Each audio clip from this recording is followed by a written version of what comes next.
Okay, let's see if everybody can hear me. And everybody can take their seats. If you can't hear me during the evening, just put your hand up, or if you can't hear somebody, just put your hand and I'll do my very best to notice you. I hereby call this town meeting to order. Welcome and thank you for coming. I'm Joe LaValle, your town moderator. Our town is something very special that we all work hard to protect. When listening to the news around the world, our town really is a very special place to raise a family.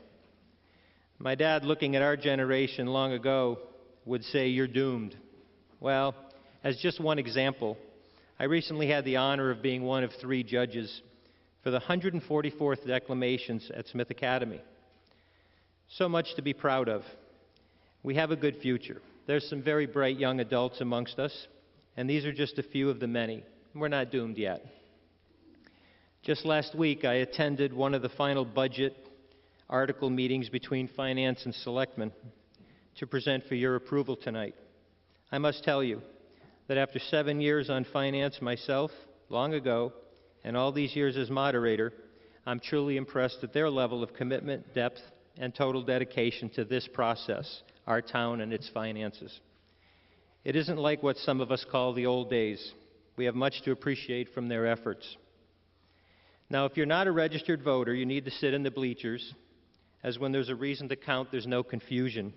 Unless there's some difficulty, do your best to sit toward the sidelines. After all, this is our gym. Thank you. I'd like to point out that we'll move along in a respectful manner. Due to the reaching 10 o'clock, it's late for those with young children and our seniors. And boy, I'm understanding this more each year myself. If we have a long way to go, we will have to reconvene on another night to finish, and I know most here would really rather avoid that. Each year, I do listen to your comments and caution that if some wish to drag it out beyond what might be reasonable and fair, I will, as they say, cut to the chase, out of respect for all of you. As new town members remind me, it's easy for us to assume that we all know who's up here tonight. So if I can just take a minute to introduce some that might help our town operate day to day, just raise your hand so that new faces know who you are. We have Brian Moriarty, Board of Selectmen, Ed Jaworski, Board of Selectmen. Over on Finance Committee, Darrell Williams, Sean Barry, Fran Goodgen, Paul Fisher, and Sean Robinson. The town administrator is Marlene Marshansky. The town clerk is Lydia Zish. Town treasurer Derek Gesser. School superintendent John Robert. I know I saw you here in the audience. We have DPW director Phil Genovese. Town collector Laura Lee Bertram. And as of this July 1st, we have a new police chief with the retirement of Chief Osley coming. So I'd like to welcome Lieutenant Michael Dukochek, and congratulations, Chief.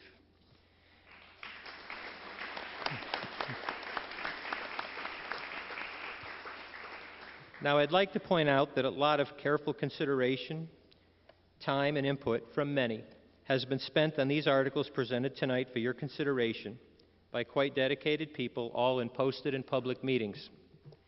Those meetings serve to explain and discuss the details of ideas and issues and help each board craft a proposed article to present to townspeople as a whole, their articles, to either vote for or against tonight.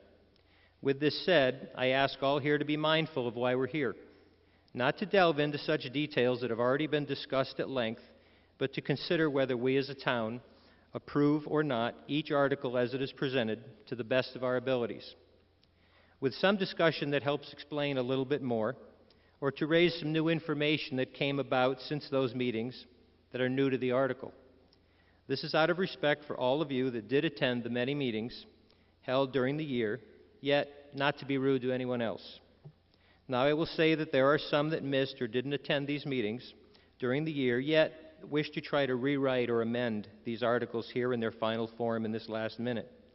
This is where much time will be consumed, and you need to be aware of this. At times, it's certainly welcome and necessary, while at others, it's a tactic resulting in either poor outcomes, as we have seen in recent years, or resulting in getting so complicated that common sense has returned us to the original article. Remember that the exact wording must meet the legal threshold and approval of those in the State House. Otherwise, it's all for naught and returned for another year. Just recently, as well and available on YouTube, the Board of Selectmen and Finance met to review the budget in detail. So many of us had a chance to understand much of this before tonight. There's a lot that goes into this process.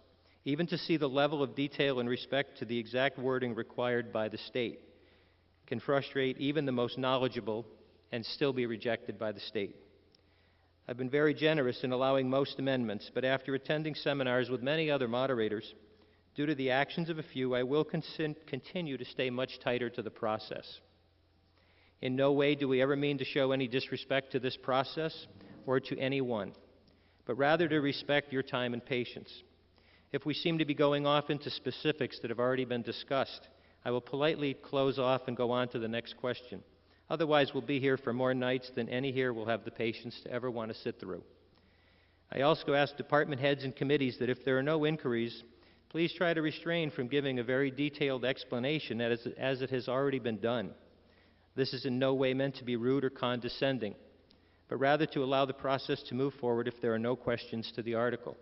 Obviously, you did your homework and you educated the townspeople during the year of your quite important article.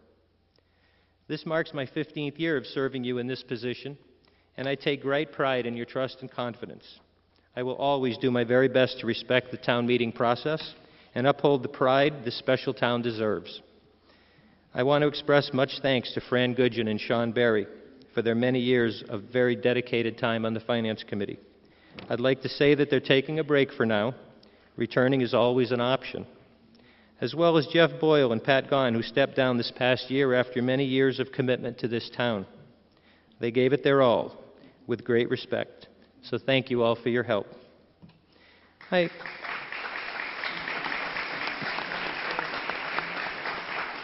And I also really want to wish all you moms a very happy Mother's Day. I really hope the sun comes out. Now, Brian has a little dedication to do just before we start the articles.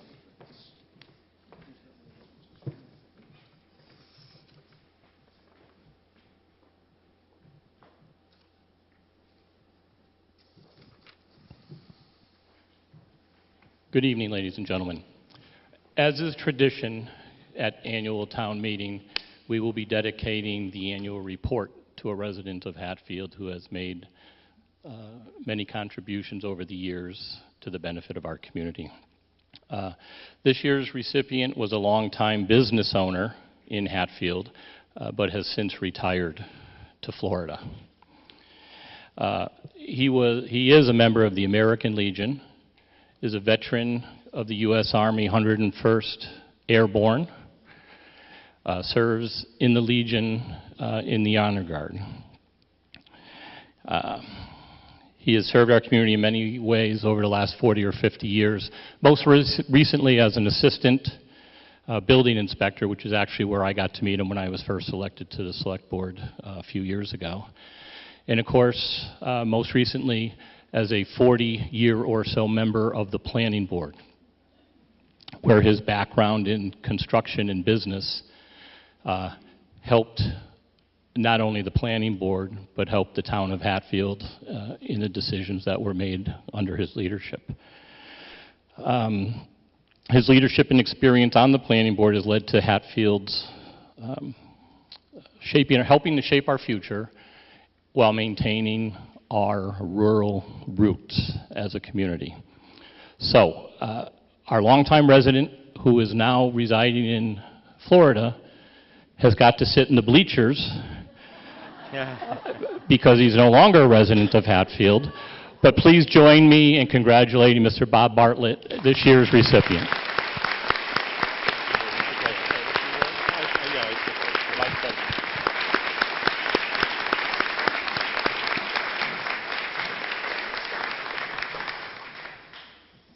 What a surprise.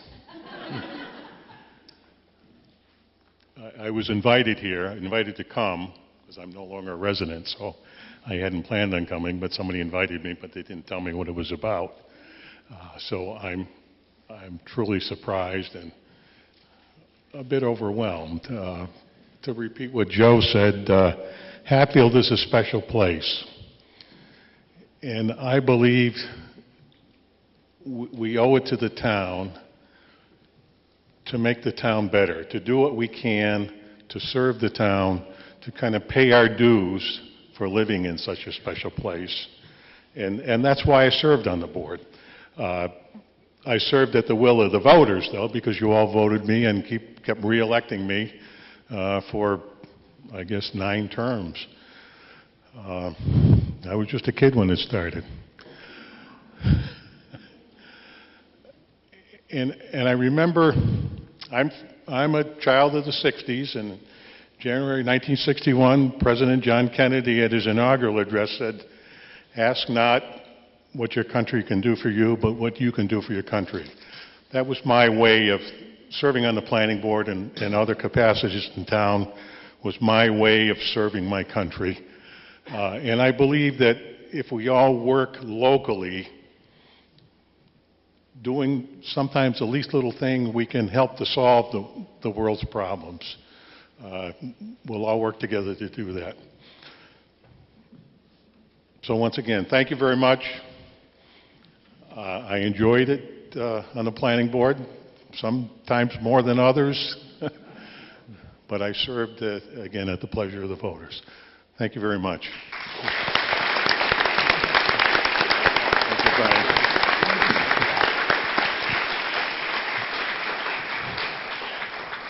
You know, Bob, I always admired the fact that you always took the high road. Oh, I'm sure a few bumps along the way, but a well-deserved honor from such a special town. And I do like to know, you know, you're in Florida, but I always say you can leave Hatfield, but Hatfield will never leave you. So you're always welcome. Thank you. Hi. Go ahead. Go ahead. Turn it on. You have something to say? Yes. Hello? It's on. Edwina, there's 2 boxes next to the bleachers right over there that contain the town reports. So if anyone wants to pick up a copy of the town report on your way out, they'll be on the table where you checked in, so you can pick up a copy on the way out. Okay. Thank you. Selectman. Mr. Moderator, Mr. Moriarty. I move that the town vote to table Article 2. The motion's been made and seconded to table Article 2. There is no discussion when something is tabled. Mr. Moderator, if I may, as an aside, I just wanted to let the townspeople know that the town's DOR audit, Department of Revenue, has not been completed, so that the balance of funds that will be coming to us won't be available until the fall, when we will most likely have another town meeting to review additional capital projects, transfers, and stabilization. And we have a vote on tabling, correct? We have a vote on tabling, correct? It's simple majority. Okay, simple majority. All those in favor of tabling Article 2 signify by saying aye. Aye. Any opposed, nay. Article carries. Mr. Moderator, Mr. Jaworski. I move we take up Article 3. Second. Motion's been made and seconded to take up Article 3 as in your handout. Mr. Moderator, Yes, sir. I move that the town vote to authorize the Board of Selectmen to apply for, accept, and expend without appropriation any state or federal grants and gifts and awards from any public or private source that become available in fiscal year 2018. You've heard the motion in Article 3. Is there any discussion? All those in favor signify by saying aye. Aye. Any opposed, nay. Motion carries. Mr. Moderator, Mr. Moriarty. I move we take up Article number 4. The second? Ed? Second. Very good. You've heard the motion made to take up Article 4 and seconded as in your handout. Mr. Moderator, I move the town vote to raise and authorize its treasurer to enter into a compensating balance agreement or agreements for fiscal year 2018 pursuant to Chapter 44, Section 53F of the General Laws. You've heard the motion made and seconded and read back. Is there any discussion? All those in favor signify by saying aye. Aye. Any opposed, nay. Motion carries. Mr. Moderator, Mr. Jaworski. I move we take up Article 5. Motion's been made and seconded to take up Article 5 as in your handout. Mr. Moderator, Mr. Jaworski. I move that the town vote to appropriate $242,371 from the town's transportation bond issue apportment and to authorize signing of a memorandum of agreement with the State Department of Public Works in that regard, all pursuant to Chapter 90 of the general laws. You've heard the motion made and seconded under Article 5. Is there any discussion? Michael. Mike Cahill, North Street. I'm going to ask my perennial question of our DPW director. Phil, could you shed some light on what projects we've got in store that are basically earmarked for this money? We've been approved through the state for Day Avenue, Church Street and Bridge Street. So those are the streets that we'll be doing this season. And then from last year, we still have Valley and South to do. So that's all the Chapter 90 appropriations. Any other discussion? All those in favor of Article 5 signify by saying aye. Aye. Any opposed, nay. Article carries. Mr. Moderator, Mr. Moriarty. I move we take up Article 6. Seconded? Motion's been made and seconded to take up Article 6 is in your handout. Mr. Moderator, I move that the town vote to accept the provisions of Massachusetts General Laws, Chapter 59, Section 5K, as amended, to allow persons over the age of 60 to volunteer to provide services to the town. In exchange for such volunteer services, the town shall reduce the real property tax obligations of such person over the age of 60 on his/her tax bills, and any reduction so provided shall be in addition to any exemption or abatement to which any such person is otherwise entitled, and no such person shall receive a rate of or be credited with more than the current minimum wage of the Commonwealth per hour for services provided, pursuant to such reduction, nor shall the reduction of real property tax bill exceed $1,500 in a given tax year. Is there any discussion under Article 6? Michael? Yes. Mike Cahill again. Could the Selectmen or the Finance Committee explain the reason for this? As I believe we already have this program in place to some extent. So is this a modification? Is this a revision? What's happening here? Yes. Yes, this is a revision or a modification. The program itself is already being used. It's actually being increased from $1,000 to $1,500 per year. Is there any... Potentially, that's up to, by the way. You've got to work the number of hours that equate to that. But yes, that's the difference this year. Any other discussion? All those in favor signify by saying aye. Aye. Any opposed, nay. Article carries. Mr. Moderator, Mr. Jaworski. I move we take up Article 7. Motion is made and seconded to take up Article 7 is in your handout. Mr. Moderator. Mr. Jaworski. I move that the town vote to amend the provision previous town meeting vote taken on February 20th, 1973, pursuant to Mass General Laws, Chapter 45, to increase the membership of the Recreation Commission from 3 to 5 members. You've heard the motion under Article 7. Is there any discussion? All those in favor signify by saying aye. Any opposed, nay. Motion carries.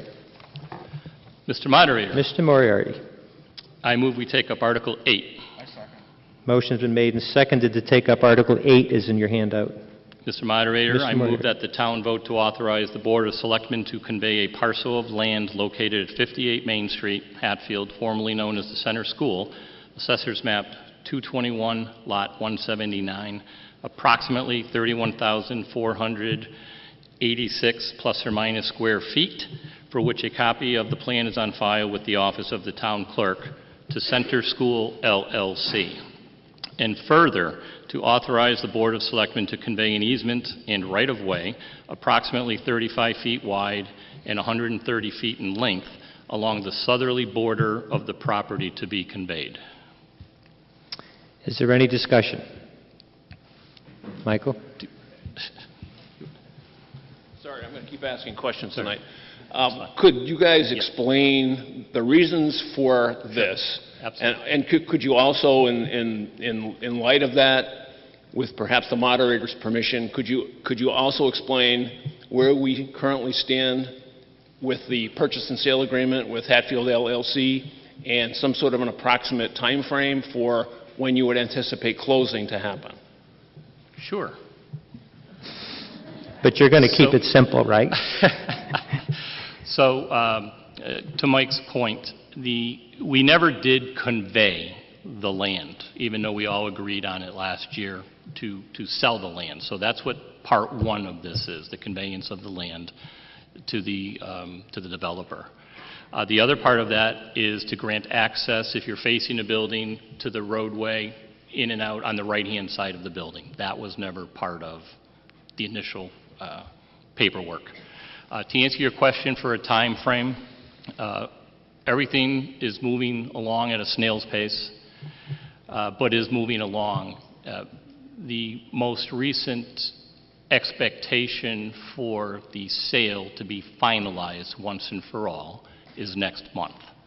Granted, we have heard that before, but to be perfectly honest, it's within the hands of our respective legal counsels. So it's nothing, I don't think the developer has any direct input. There's nothing that the Board of Selectmen have direct input as far as what's causing what some may perceive as a delay. We just want to get it the right the first time, and so that's where we stand right now.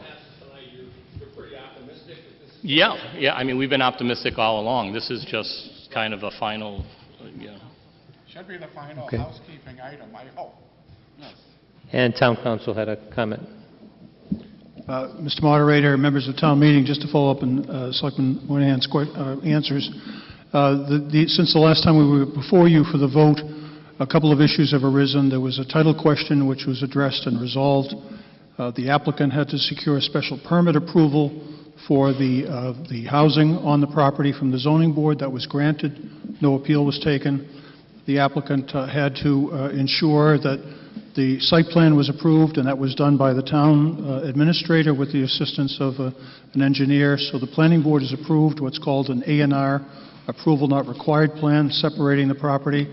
And the fourth component, which is incorporated in tonight's motion, is the grant of the easement for access along the southerly way for access to the parking and garages. So we think that we have satisfied all of the punch list items, and as was stated, we expect to probably have a closing within the next 30 to 45 days at the outset. I would think we'd be moving as quickly as possible with the town meeting vote of authorization tonight. Thank you. Any other comments? David Kerr.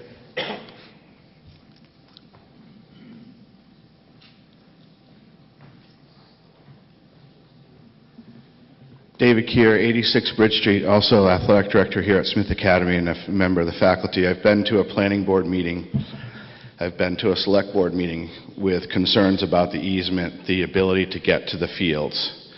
Those fields have been put into the town hands in perpetuity, and my concern is, and now that I see this on the southerly side, I'd like to have some help as to when you go down the easement, you're going to run into the backstop that's on the southerly side. How are we going to get equipment, ambulances, etc., down onto those fields should we need to through this property?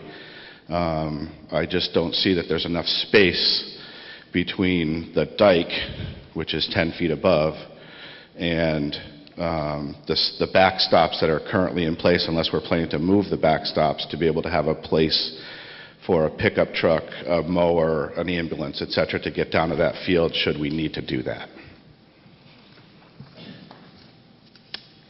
Well, David, what I would say is that the original purchase and sales agreement included an easement on the left-hand side of the building or the northerly side of the building to do just that as we do today, which is to go to the left of the building and right down, if in fact that's what's necessary.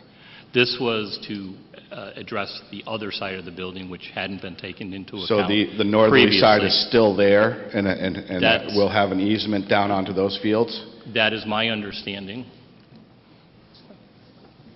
I don't have the P&S, the purchase and sales, in front of me, but that Town was. Council. Yes, the easement that's being authorized tonight, Mr. Moderator, is on the southerly side, and that's simply for access to pass and repass to parking and garages. So there won't be any parking in that easement, there won't be any interference with that easement. And the access from the northerly side is not going to be interfered with at all by this conveyance, as I understand it. So this is a separate thing? Do we still have the ability to drive on the northern side of the building down onto those athletic fields through the property that the Hatfield Center School LLC will have? Yes, that will, I can assure you that will be strengthened, and that will clearly be established in the final disposition of the property to the LLC. And I know the town administrator has spoken to me about the importance of ensuring that access. Very good, thank you. Yep. Any other comments? All those in favor signify by saying aye. Aye. Any opposed, nay? Whoop. No, I'm sorry. Nope. Motion carries. Just a little quick one. I usually say it at the beginning. Somebody's cell phone's going to ring, so if you put it on vibrate, you won't have everybody staring at you. Yeah. There's always one. Okay, and what are you going to do with Article 9? Everybody's here. I've got it. Okay. Do you want them to just go on with Article 9? Okay. Mr. Moderator. Mr. Moderator, Lydia. I move to take up Article 9. Second. Motions are made and seconded to take up Article 9 is in your handout. The reason I'm doing this is there was a very last-minute change to this article. It's slightly different than what is in your handout due to a private donation to the Kestrel Trust, which changed our figures. So I'm going to read the motion. So just listen carefully as you read. Listen carefully as you're reading along, as I'm reading along. I move that the town vote to appropriate the sum of $157,180 and to meet said appropriation, authorize the treasurer with the approval of the selectmen to borrow pursuant to MGL Chapter 44, Section 8C, the sum of $157,180. Total project costs less the amount up to $40,000 contribution from community preservation, and further authorize the town to enter into any contracts accepting the funds for $91,164 state funding reimbursement in accordance with the land grant awarded in 2016, and the grant amount of $29,000 through the Kestrel Land Trust for the purpose of purchasing 94 plus or minus acres of forest land on Horse Mountain for conservation and passive recreation purposes, as shown on a plan entitled Coal Land Hatfield, created by the Kestrel Land Trust, dated April 27, 2016, that said land be conveyed to the town of Hatfield under the provisions of Massachusetts General Laws, Chapter 40, Section 8C, and as it may hereafter be amended, and other Massachusetts statutes relating to the conservation, to be managed and controlled by the Conservation Commission of Hatfield, and the Conservation Commission be authorized to file on behalf of the town of Hatfield any and all applications deemed necessary for grants and/or reimbursements from the Commonwealth of Massachusetts deemed necessary under Chapter 132A, Section 11, and/or any other in any way connected with the scope of this article, and the town of Hatfield and the Conservation Commission be authorized to enter into all agreements and execute any and all instruments as may be necessary on behalf of the town of Hatfield to effect said purchase,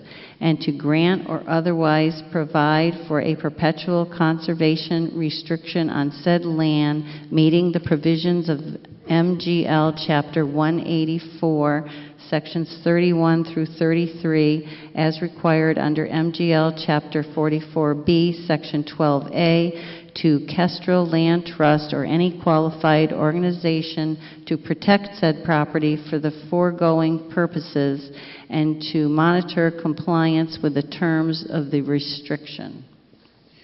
2/3 vote is required. This is why the wording to the State House has to be so exact that I know they were adjusting with this as we started the meeting before, because when you come to this, it's got to be so specific or it's just rejected. Is there, so you've heard our... I'll second that motion. Okay. Okay, so you've heard, now there's discussion on Article 9. Mark, I'll take you next. So, Lydia, the Kestrel Trust contribution or donation is how much? I'm going to defer to Mark Gillot because I was just in charge of reading it. Okay. All right, so I just want to ask a kind of a simple question. So what this is, this motion basically saying that whatever that donation is from the Kestrel Trust, the town's cost is going to be the total, the 157 less that amount plus these other items that are in here. So it's going to be less than the town's. And Mark Gillot's going to come up and clarify that for you, for us.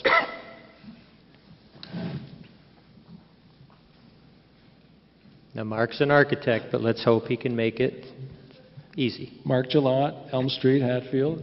I thought the article was clear. No kidding. Okay.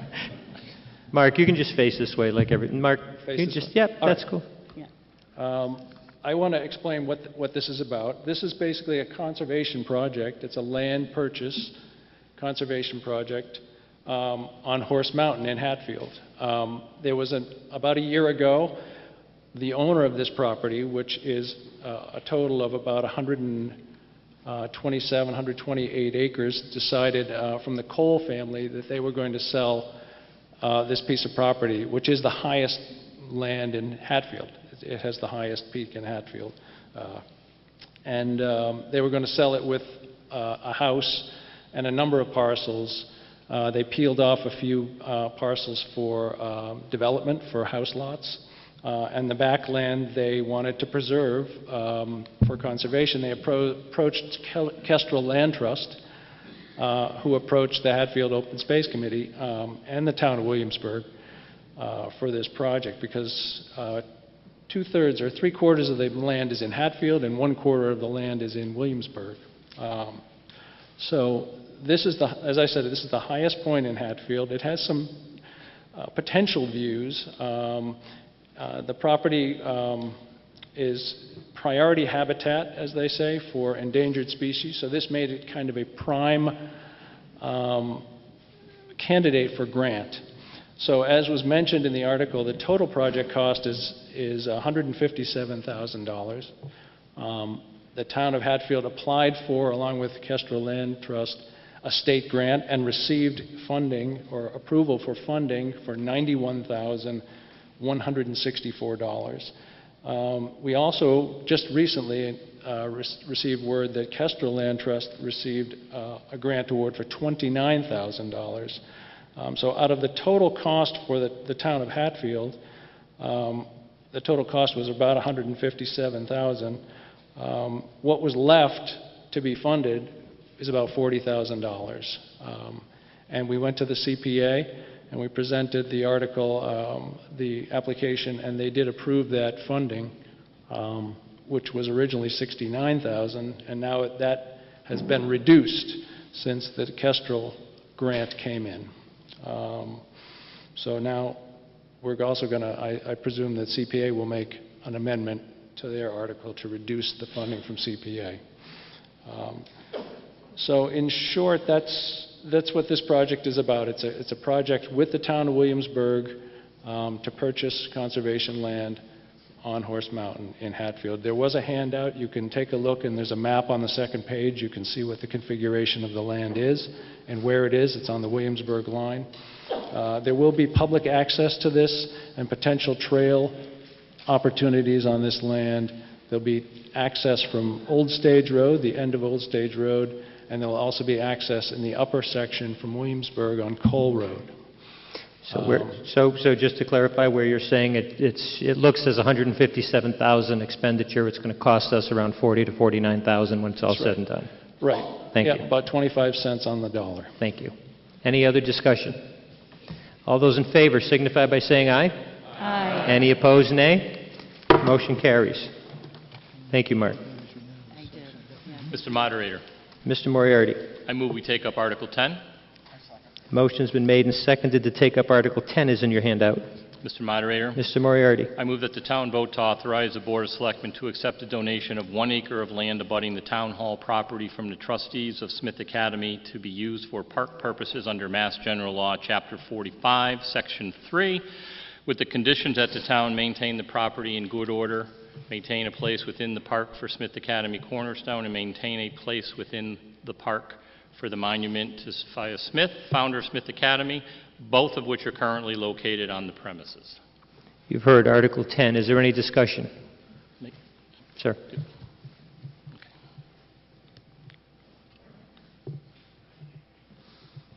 My name is Rich Abbott, 66 Elm Street, and I'm also a member of the Open Space Committee. I'd like to address both Article 10 and the related Article 32.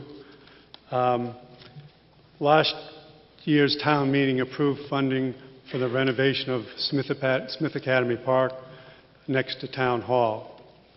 Since that time, the town applied and received additional money, a $50,000 grant from the state to do the renovations, stage one of the project. We're hoping to have the bids out for that renovation in June with the walkways and the removal and the planting of vegetation happening in the fall. During the planning of this project, the trustees of Smith Academy agreed to donate the land next to Town Hall, which they have been maintaining since its inception. Article 10 is simply formally accepting that land donation. Article 32 is also related to the park. It's basically Stage 2, which is a building of a pavilion. The approval of Article 32 would provide $9,500 in CPA funding to hire an architect to come up with plans and a cost estimate for a pavilion in the park so that then the Open Space Committee can begin fundraising to try to get that built. Okay, thank you. Any other discussion? All those in favor of Article 10 signify by saying aye. Aye. Any opposed, nay. Article 10 carries. Mr. Moderator, Mr. Jaworski. I move we take up Article 11. Second. Mr. Moderator. Yes, sir. Go ahead. I move that the town vote to amend the Town of Hatfield bylaws, Article 4, Section 4.05G, by striking both sides, and further to insert in place thereof the northerly side so as to read as follows. G, the northerly side of the access road on the southerly side of the Town Hall and upon... You got to say upon the beginning Sorry, sentence. Ed. They're going to stop you. Boston's going to get you. Oh, you want... Say upon, G, upon. Okay, upon. So it reads as My follows. mistake. A minute. She's going to read it for you. You want to read it? Okay. So, to pick up where it says, so as to read as follows, quote, G, upon the northerly side of the access road on the southerly side of the Town Hall and upon and around the South Main Street Common at Bridge Lane as designated by no parking signs, end quote. You've heard Article 11. Is there any discussion? All those in favor? It's just amazing we got to have a vote on parking signs, but... William Belden, Pantry Road. 17 years I was the fire chief in this town, and I fought for this 17 years to get the no parking enforced that's on the bylaw currently. So I assume this is to make legal the 2 signs that are put out there now, 15-minute parking. The thing is that people need to understand is that's the main access for the fire department, police department, ambulance, to get their personnel in and out of there. So there needs to be a 20-foot fire lane maintained at all times. So I want to make sure there's going to be 20 feet there because I'm a taxpayer and I want to make sure if I have to call the fire department, they're going to be able to get out of there or get the people in there. And I've seen vehicles parked on both sides of that road where nobody was getting in or out. And to me, it's been there. I fought this for 17 years. My predecessor fought it. Nobody ever does anything. Nobody enforces it. Someday, something's going to happen. So if we pass this, let's enforce it, okay? Keep the 20-foot width open. Thank you. Go ahead. So to Chief Belden's point, that is exactly what this is. It's to clean up the bylaw, which currently says there's no parking on either side, next to the ramp or the grass near the home, and to allow short-term parking closest to the grass and to the home on the side of Town Hall. So there's a lot of verbiage in there, but that's the cut to the chase, is to allow short-term parking on the right-hand side, but depending which way you're facing, of course. So now you've all been warned. They will write you up and tow you. All those in favor signify by saying aye. Aye. Any opposed, nay. Motion carries. Mr. Moderator, Mr. Moriarty. I move the town vote to table Article 12. Motion been made and seconded to table Article 12. And I'll just take a second to explain that this is on the medical marijuana thing, and here's an example of what happens with the state that I was speaking of in my opening statement. There was one hearing that was missed by accident, so now none of that can be addressed. So I guess in some humorous response, we're tabling the pot. We're not putting pot on the table at this point. So all those in favor of tabling Article 12 signify by saying aye. Aye. Any opposed, nay. Motion carries. Okay, I try to get it right this time. Mr. Moderator. Mr. Jaworski. I move to take up Article 13. Second. Mr. Moderator. Mr. Jaworski. I move that the town vote to amend the Town of Hatfield zoning map to change a portion of zoning map 223, Lot 62, owned by Helena Chemical, from rural residential to business. Report of public hearing and recommendation by Planning Board. You've heard Article 13 and seconded. Is there any discussion? Michael? Bob, give him just 1 second, and then give him a second. He did have his hand up first. Okay. Yeah. Very good. Excuse me, Bob Wagner, current chair of the Planning Board. I think many of you know I'm not a huge fan of making zoning map changes outside of a master plan process, but this one is somewhat unique. For those of you that know the Helena Chemical site, there's a fenced-in area that actually enters into where where they grow corn. So if you're looking at it from Elm Street and you look towards the back, you'll see there's a bit of a jog that's fenced in, which has been used for many, many years by the company for storing equipment. It's really part of the business area of the business zoned portion of their property. They would like to expand the building that you can see from Elm Street that's got the big garage doors on it. They'd like to expand that slightly to the west, but in doing so, it would encroach onto that portion of that area within the fencing that's in the rural residential zone, which does not allow the type of building that they would like to put on the property. So this would rezone that area within the fence. It's less than 3/4 of an acre from the current rural residential zoning that it is currently to business, which is what the rest of that lot is, where they have their buildings, storage facilities, and parking area. It does not affect the rest of the agriculturally farmed farmed area, and it would not invade or increase within that corn land the business zone into that which would remain and stay as rural residential. Thank you, Bob. Any other discussion?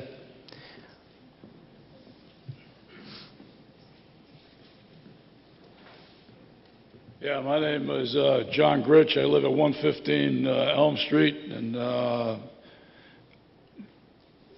they are very good people, and they don't infringe on anybody over there. And my recommendation would be that we think positive about letting them do this so they can enhance their business. Because, like I said, they are good neighbors. and they really do a good job over there. And this particular thing that they're asking for is not going to be a detriment to anybody's ability to be able to operate the same way they're operating now. So in my opinion, I think we should be positive on this. Thank you. Thank you. Any other discussion? Bob? Yeah, I just want to clarify that the action tonight, if it is approved, when Helena does want to expand their building, they still need to come into the planning board with the site plans, with the construction designs for the planning board's site plan review and approval process. So that does not approve any additional expansion of the building. It just addresses the current zoning of that parcel. Okay. All those in favor of Article 13 signify by saying aye. Aye. Any opposed, nay. Motion carries. Article 14 is a citizen's petition. Is there anyone to talk on that?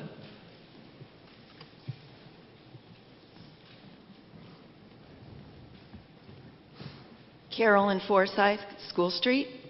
I'm not usually a public speaker, so I have just a short statement and encouragement to act locally.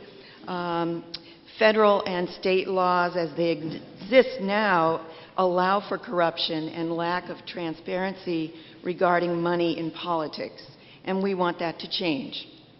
Tonight before you is a non-binding resolution to tell our state and federal legislators that we in Hatfield support pursuit of the American Anti-Corruption Act or similar legislation.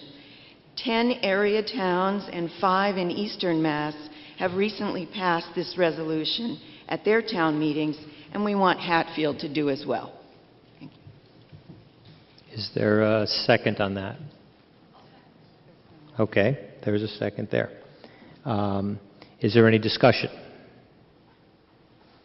All those in favor of Article 14 signify by saying aye. Aye. Any opposed, nay.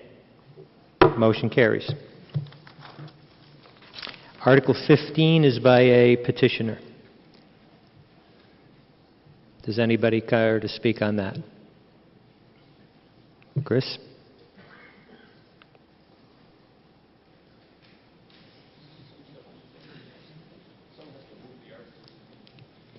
Well, okay.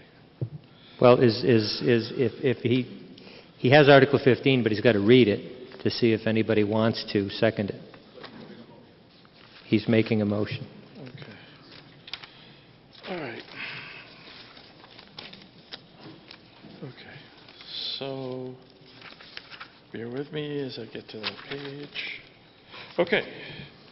To see if the town of Hatfield will vote to increase the Board of Selectmen from wait, can you just, I like to ask people if they can just say their name and the street they live on. Not the number, but the street. No problem. I'm sorry. My name's Christopher Smith, Prospect Street. Okay, Article 15, to see if the town of Hatfield will vote to increase the Board of Selectmen from 3 members to 5 members, beginning May 2018 town election. Each member elected for a 3-year term.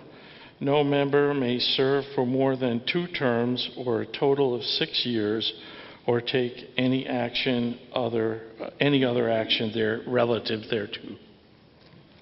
And is there a second on that? No. Okay. Excuse me?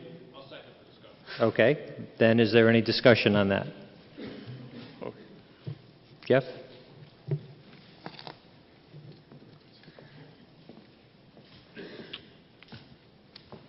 Jeff Boyle, 78 Main Street.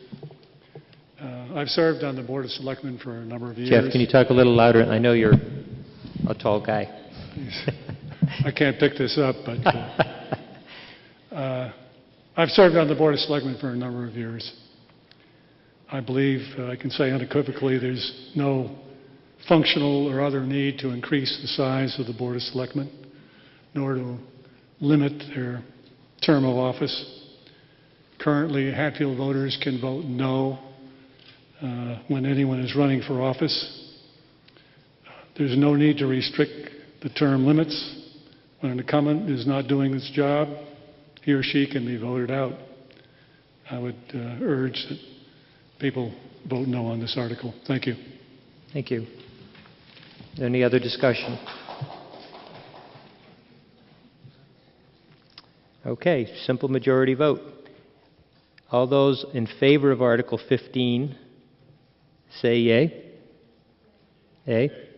Any opposed, nay? Nay. The nays have it. Mr. Moderator, Mr. Moriarty. I move we take up Article 16. Motion's been made and seconded to take up Article 16 as in your handout. Mr. Moderator, Mr. Moriarty. I move that the town vote to appropriate by transfer from free cash the sum of $16,000 for a feasibility study of the Council on Aging Museum and HCTV, Hatfield Cable TV Studio. You've heard the motion under Article 16. Is there any discussion? All those in favor? Kathy?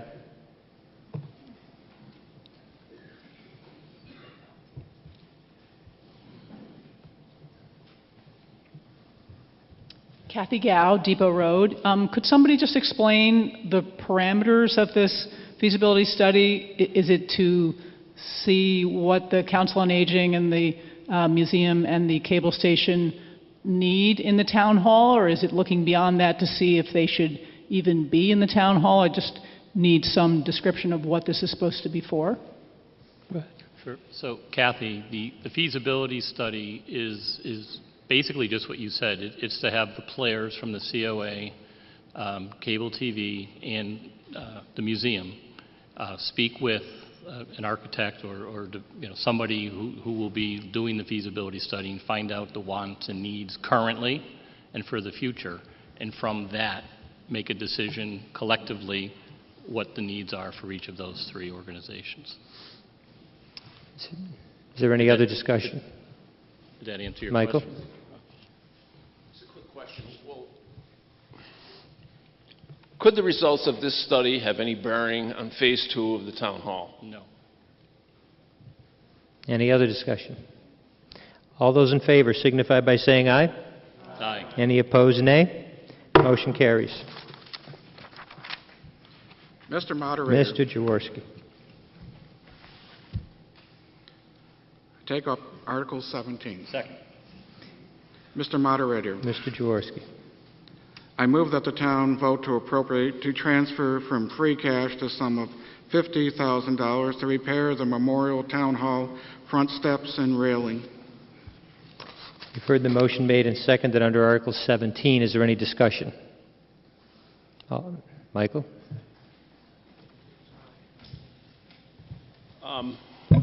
This little project, for people who didn't know this, was probably, except for George, wherever George is, George Zagrodnik, has probably been on the town's docket for 25 years. In fact, I think it was the decaying and the decadency of the town hall steps was what kicked off, believe it or not, kicked off the renovation of the town hall, and at least all the discussions that led to that. So I guess the question I have at this point is, does the Architectural Access Board of the state, their requirements for bringing the town hall into ADA compliance didn't involve these steps? And if not, why not? And if so, aren't the monies that have been allocated for that Phase 2 compliant project involve these steps? Go ahead. So the steps themselves were never part of Phase 1 or Phase 2, Mike. To answer your question regarding the handicapped access, that's taking place, on the side of the building, of course, ramps up and down at this point. And the front of the building, not only does it need to, most importantly, be safe, but we need to, it will be the only access to the building from the front or side once the construction on the Phase 2 of the building starts. So it's got to be brought up, be safe for people to go in and out of. You've seen the handrails. Anybody who's been in Town Hall, it needs help. So, but having said that, that particular piece of Town Hall has never been part of Phase 1 or Phase 2.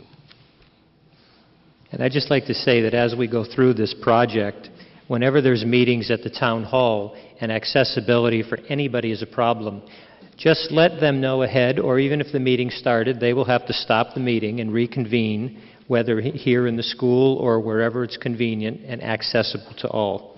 Nobody will be blocked from the town hall, but while construction's going on, it's no different than at your home.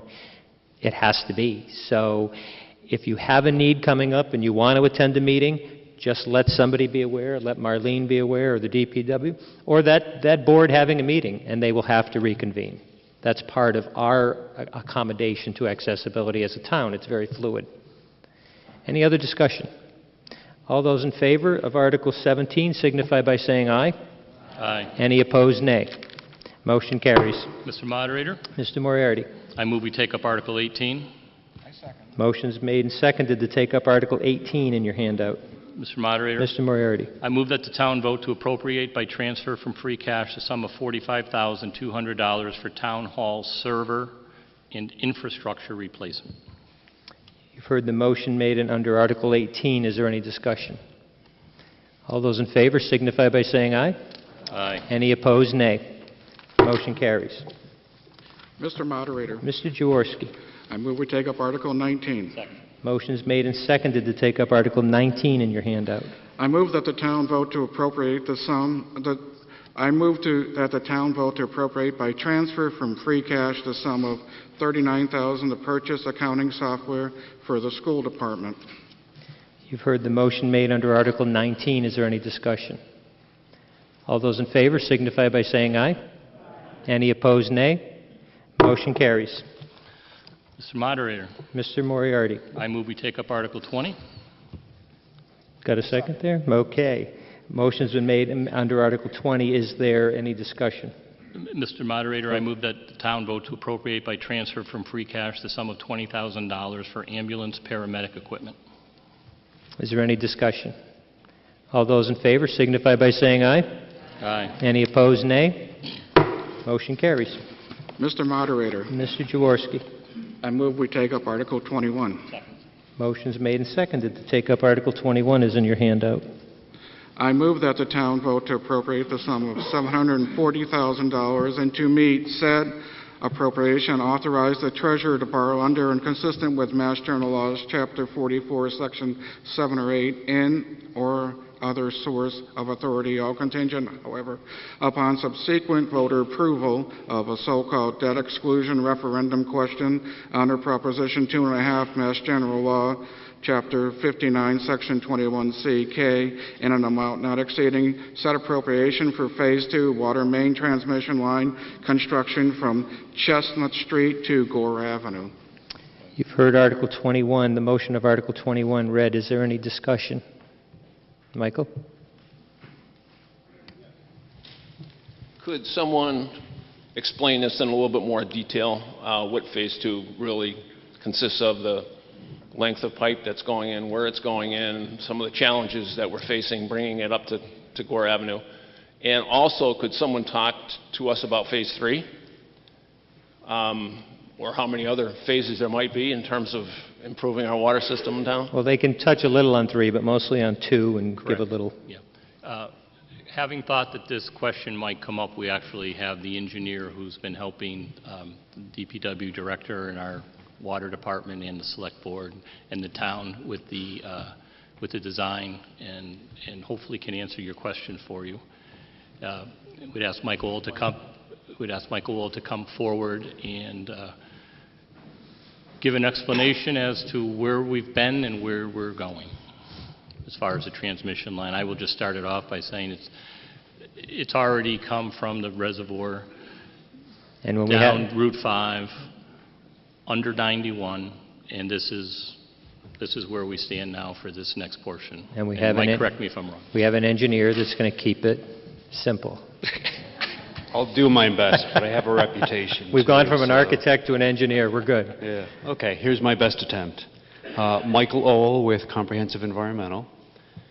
And this phase is a continuation of the overall water transmission main project that has been funded through several appropriations, one in 2011, one in 2012, and then supplemented by some state funding in 2014, courtesy of Representative Kokot.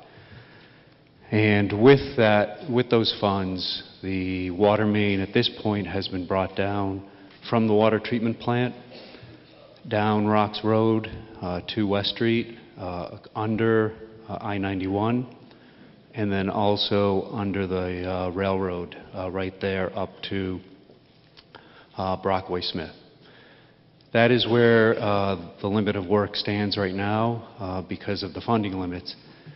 The missing piece at this point that's very critical, the existing water main cuts across through Brockway Smith's property, and this is the water main crossed through that property prior to that business being there. And from the east side of their property goes through some wetlands and under the river and is exposed in some spots, and then eventually reconnects with Chestnut Street near Gore Ave. So this piece that the funding is sought for tonight would pick up where we left off and cross the Mill River on a separate utility type structure adjacent to the bridge that's there now, and then continue down Chestnut Street and connect into the existing mains right near Gore Ave. Thank you. You're welcome. I applaud you for getting a pipe under 91, under the railroad, all through town. I wouldn't want your job. Any other discussion? Mark. Oh boy, he's going to challenge you.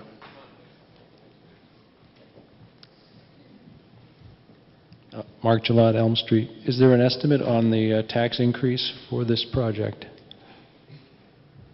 Does anybody have that? Yep. Yes, there is. Laura Lee, you want me to?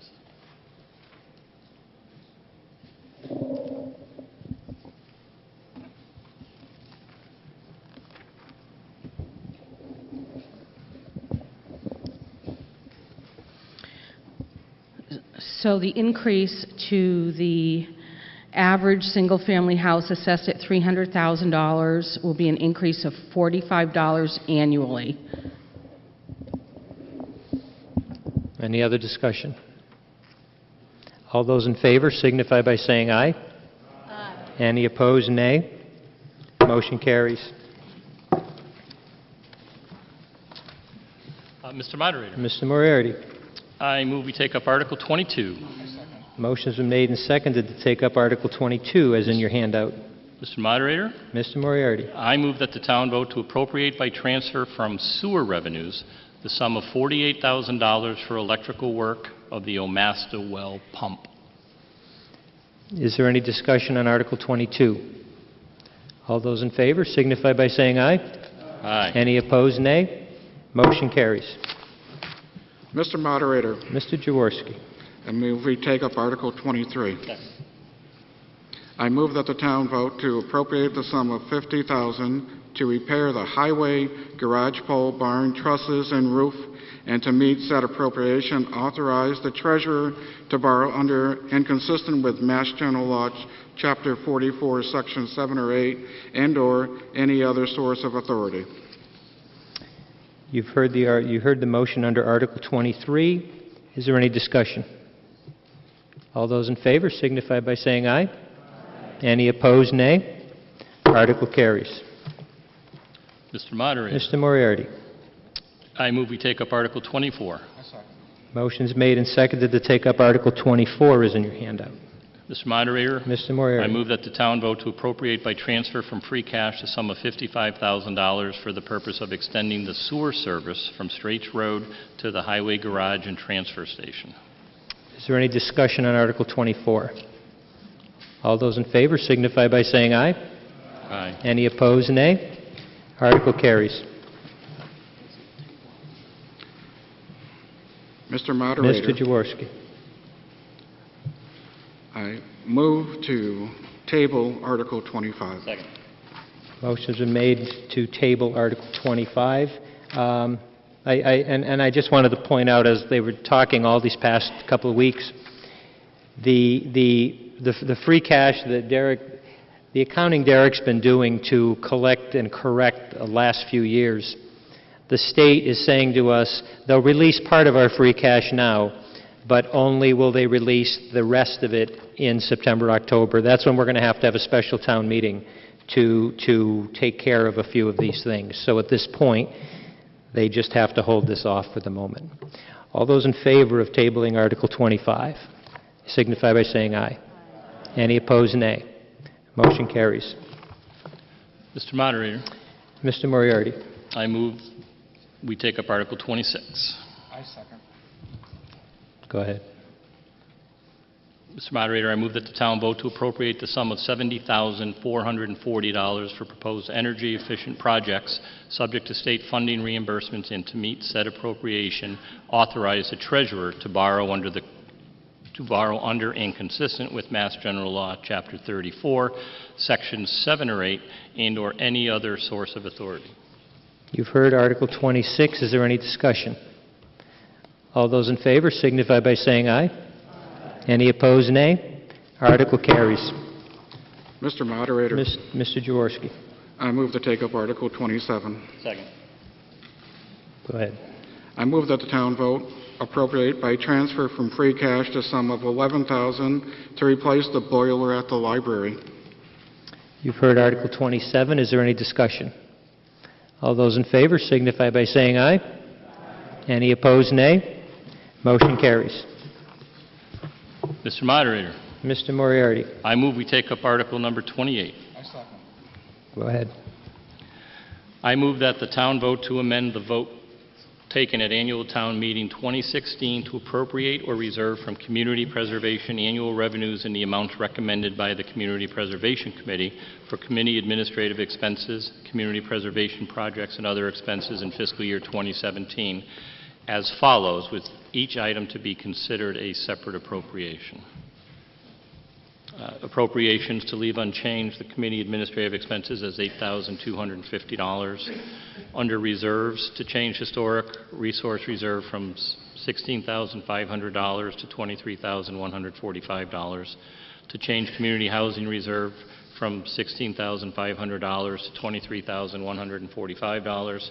To change open space reserve from $16,500 to $23,145.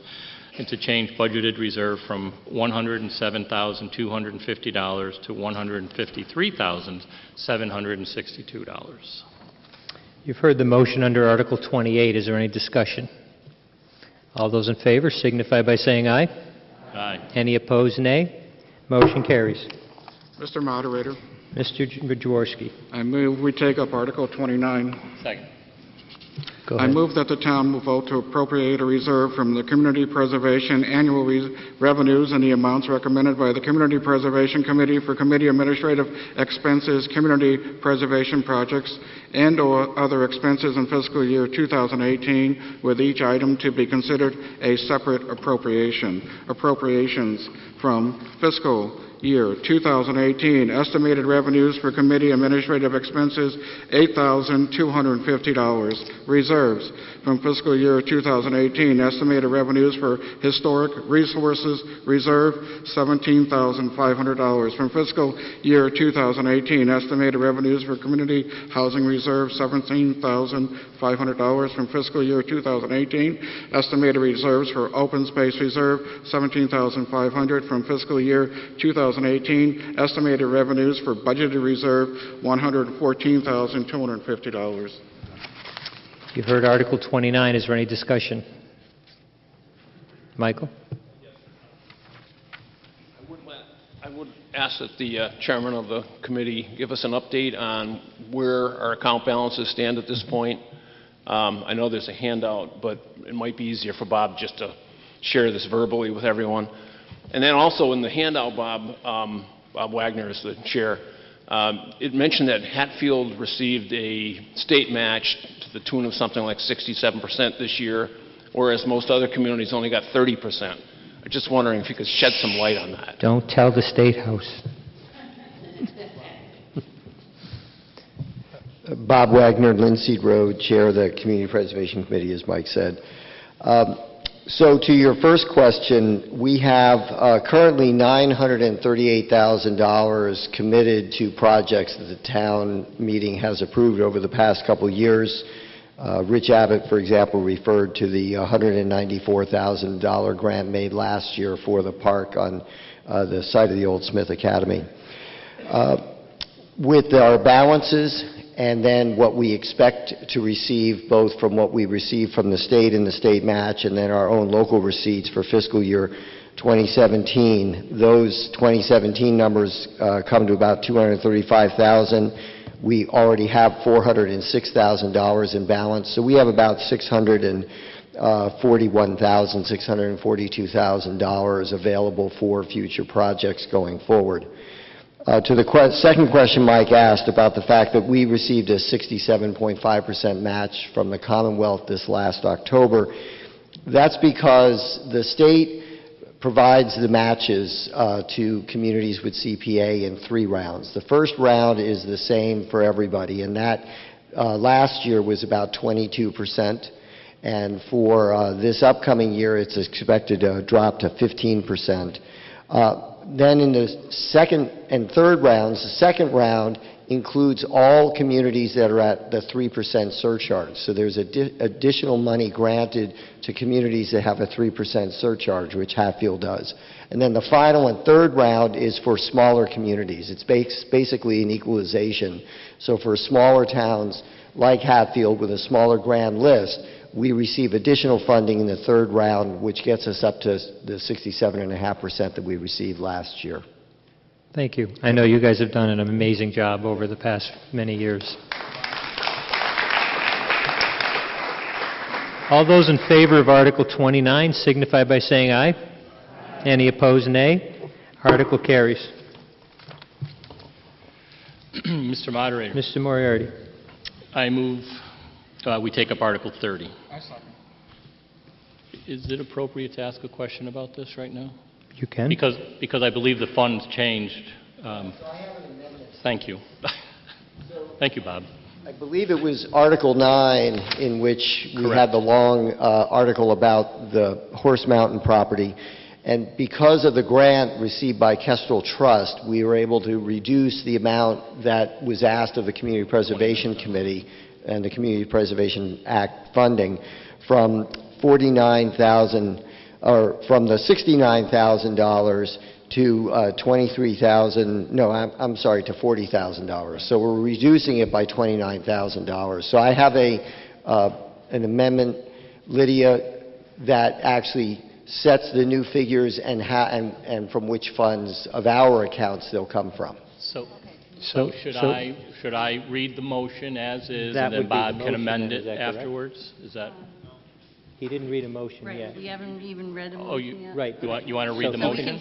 We can do it right. That can be the motion. As long as we get the... Right. Okay, yeah. all right. So, okay. Yeah, either way, well, either, yeah, save us. No, I don't think so. I don't think we need to sign it because it's not an amendment. No. So here you go. He would be reading. And I don't have a copy. Okay, so this will be the official motion. So I'm going to read over your shoulder. Are you, to make sure I say it properly? Yeah. It's my job. It's like being at home.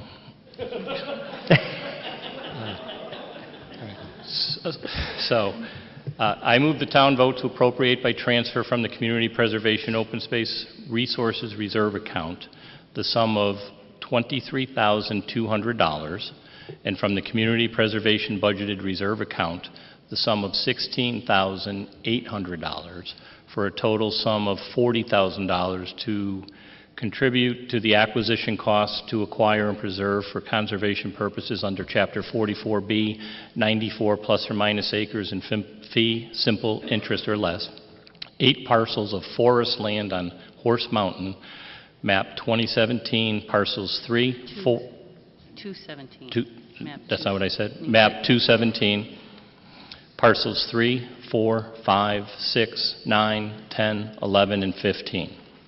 Said property will be protected with the perpetual conservation restriction, meeting the requirements of Mass General Law, Chapter 44B, subsection 12, and Mass General Law, Chapter 184. Said funds are to be expended under the direction of the Community Preservation Committee. Thanks, Lee. You've heard the motion under Article 30. Is there any discussion? Michael? Just a point of order for our attorney. Can we, at town meeting, create a new article, as we've just done, a new motion, basically, without giving advance notice to the community? Michael, he didn't change the article. The article is what is handed out. The motions are the exact wording by the night of town meeting. Well, you see what I'm saying? I mean, he's not amending Article 30. He's creating a whole new motion. Yes. So if we deal with this motion and pass it, do we table Article 30 as it's currently in the warrant? No, Mr. Moderator, the intent of the article, the warrant article, is to provide general notice to the voters of the proposed subject matter of the article. And in here we have what is essentially a substitute motion. Rather than the motion printed in the handout, there's a substitute motion with dollar figures which are actually less than. So technically it's within the umbrella of the article, and the moderator has determined it's therefore within the scope of the article. So you can propose a motion which is within the umbrella of the article, and in this case lesser amounts than the public was given notice. What happens when a budget is made up with the state, there's a thing called the cherry sheet, which, just one example, when the state gives us money out of their wonderful return of money we paid in taxes, usually they don't let the town know till about 1 or 2 weeks before town meetings. And all the little towns go through this, and it's really tough. How do you put a budget of $11 million together when you don't know what the state's going to give you till the very last maybe 2 or 3 weeks? So this is what is an example of some of those. The article hasn't changed, the wording of it, the sentences haven't changed, it's just the amount of dollars in it. So that's why I allowed it in this case. Mike, I just want to say, this came up actually last year, and thank you for bringing it up again, because I think it's something everybody should know. We had this discussion last year because I think one of the articles, they were making an amendment to significantly increase an amount that we were borrowing or an amount that we were, and that question was raised because when you put something out in a warrant to let people know what the meeting is about and you have a specific amount, if it's less, then that's considered okay. But if then at the meeting someone makes an amendment to borrow $50,000 more, in my mind, if I were sitting at home going, hey, I was okay with $150,000, but I'm not okay with $200,000, and that's why that question came up with that was a significant change to the warrant article. Fair enough. So I think that's, yeah. Any other discussion on Article 30? All those in favor signify by saying aye. Aye. Any opposed, nay. Motion carries. Mr. Moderator, Mr. Jaworski. I move we take up Article 31. Second. Go ahead. I move that the town vote to appropriate and transfer from the Community Preservation Budgeted Reserve Account a sum of $2,000 to be used for the related closing and legal costs to reserve for conservation purposes under Chapter 44B, a less than fee simple interest in 24 plus or minus acres of forest land on Horse Mountain, map 209, parcel 6.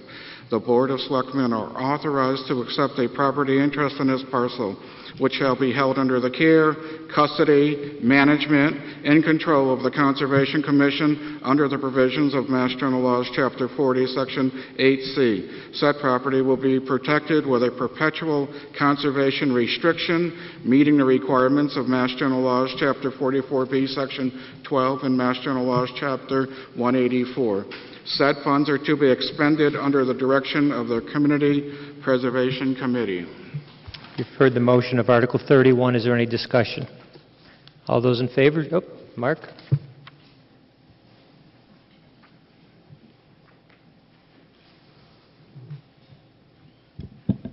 Mark, just face up here. You're okay. I won't bite you. I know it's hard for an I like the audience. No, but it's okay. We set a precedent. Right. I'm sorry. I just want to explain this article. This is an open space article. The Open Space Committee met with, this is for a private landowner. A private landowner on Horse Mountain wanted to make sure that his property, which has a tremendous viewpoint of the Pioneer Valley, probably many people have heard of White Rock. This property is that property, and he has donated a conservation easement to the town of Hatfield, to the Conservation Commission, and he has also donated public access to his property. So the town is not buying this property. The town is putting in $2,000 out of community preservation funds to complete this process of having a conservation easement and public access to this property via a trail sometime in the future. It's really a tremendous site, and it would be a tremendous benefit for outdoor recreation for the citizens of Hatfield. Okay. So this is all done by a private landowner. Thank you. That's what this is about. Any other discussion? All those in favor signify by saying aye. Any opposed, nay. Motion carries. Mr. Moderator, Mr. Moriarty. I move we take up Article 32. Okay. I move that the town vote to appropriate by transfer from the Community Preservation Budgeted Reserve Account the sum of $9,500 for an architectural design and cost study to create a public pavilion at Smith Academy Park at the corner of School Street and Main Street under the direction of the Hatfield Open Space Committee, said funds to be expended under the direction of the Community Preservation Committee. You've heard Article 32. Is there any discussion?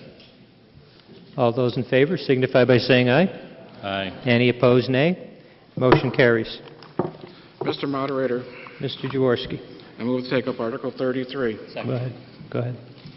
I move that the town vote to appropriate by transfer from Community Preservation Historic Resources Reserve Account the sum of $30,000, and from the Community Preservation Budgeted Reserve Account the sum of $52,250 for a total sum of $82,250 to support a project to preserve, rehabilitate, and restore the east and south facing sides of the old mill, 87 School Street. Said restoration activities will be in accordance with the federal standards for rehabilitation of historic properties, and upon completion, the building will be subject to a historic preservation agreement approved by the Massachusetts Historic Commission.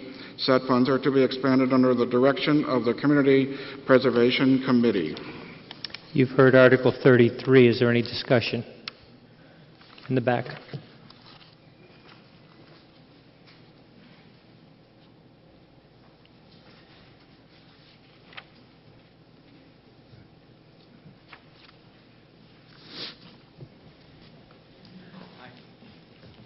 Hi, George Berwick, 87. Talk a little louder. Sorry, George Berwick, 87 School Street. Just wanted to give a little, I guess, more background on the project, if I could. When my wife and I took ownership of the mill in 2013, we found ourselves not only burdened with the preservation of the past, while at the same time imbued with the pride of being caretakers of this property. In the last 3 years, we've probably put in around close to $200,000 in repairs and maintenance to the building, everything from the careful restoration of the cupola to the other two sides that have already been completed on the building. Not to mention, we take care of quite a few guests. Improvements have included like siding repair, repainting of the west and north side, the cupola, additional interior repairs, maintenance, and things like that. The next phase is hopefully to complete this unfinished portion to maintain the integrity and the appearance of the building on the south side, which faces the Mill River, and is the most photographed and known side of the building, and the east side, the side facing Prospect Street. And so I hope that we meet the needs of the committee and get approval. Thank you. Thank you. Is there any other discussion on Article 33? Ma'am?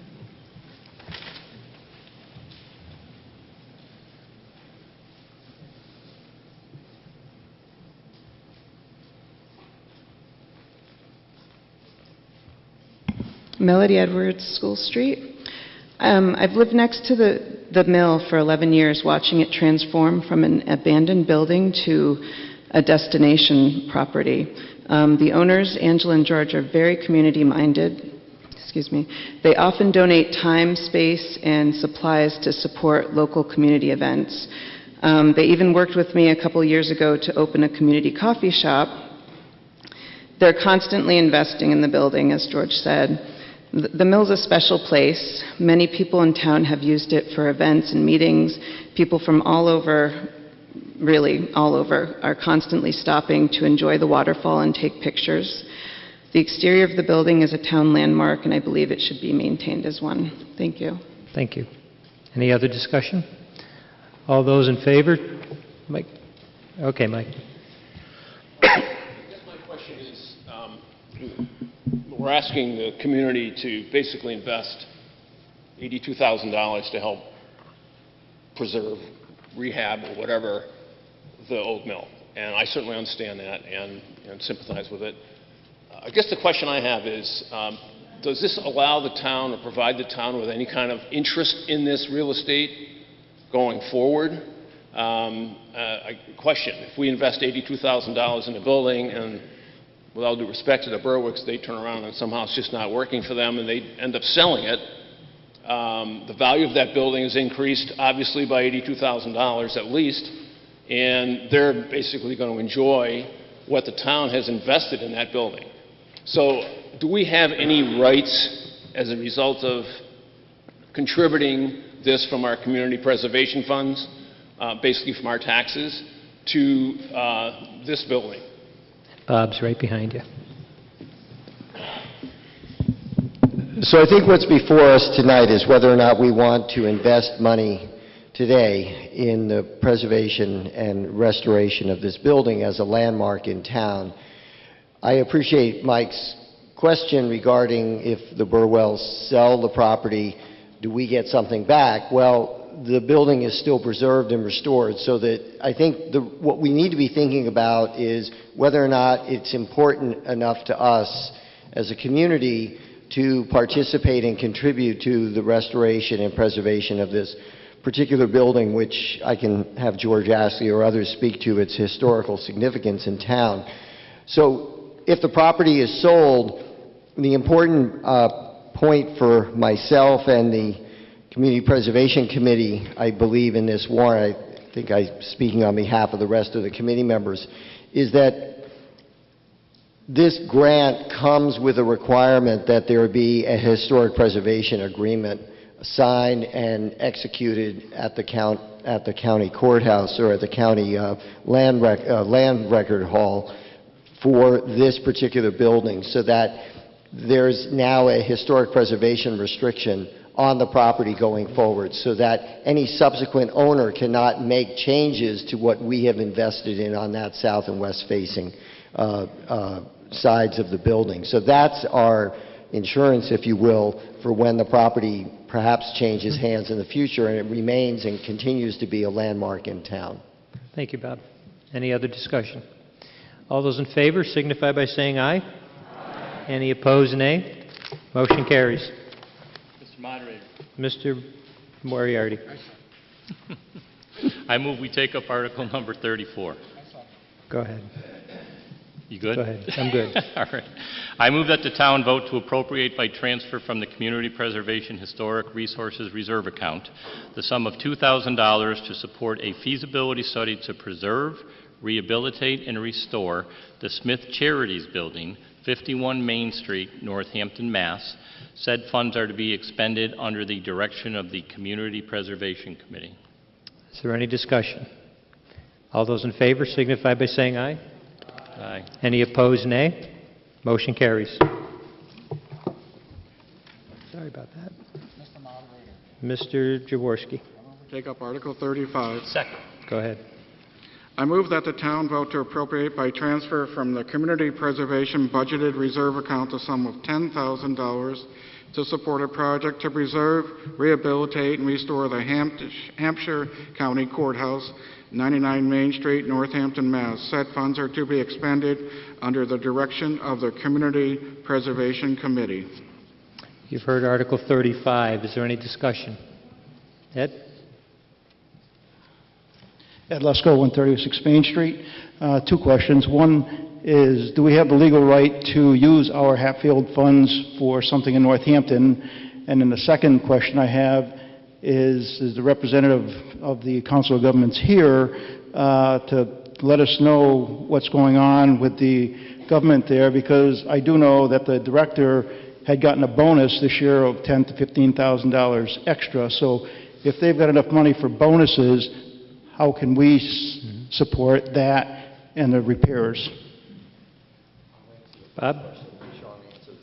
So, Bob Wagner, again, Chair of the Community Preservation Committee. I'll answer Ed's first question. Yes, we can vote to have funds used for a project that is eligible for Community Preservation Act funding, which this one is as a historic structure, in another town. There's multiple examples of these conjoining of funds for an initiative or project in a single community that benefits multiple communities. In this case, it's the Hampshire County Courthouse, of which Hatfield is a member of that Council of Governments, and so the request was only made to communities within the Hampshire Council of Governments region. If it was for any other building or any other structure in Hatfield or in Northampton, aside from, say, for example, the Smith Charities building, the committee wouldn't consider it at all. But the fact that this was the county courthouse rose to a different level of consideration on the part of the committee. Sean? Sean Berry, Pantry Road, and the counselor from the town of Hatfield. The courthouse, the historic courthouse in Northampton, doesn't belong to the city or the Commonwealth. It belongs almost uniquely to all the citizens of Hampshire County. It is our property. The town of Hatfield was part of building the original courthouse. And in fact, so I think it's two things. One is it's investing in something that we all own, number one. And number two, theoretically, if for some reason we have liabilities that belong to the town as well, that are part of the former county, and if that building something were to happen to that building, it were sold for profit, that money would be used to deal with those liabilities, which otherwise we would pay. I mean, I think that's the primary reason to do it, is to invest in something that we all own. Okay. Any other comments? Cindy?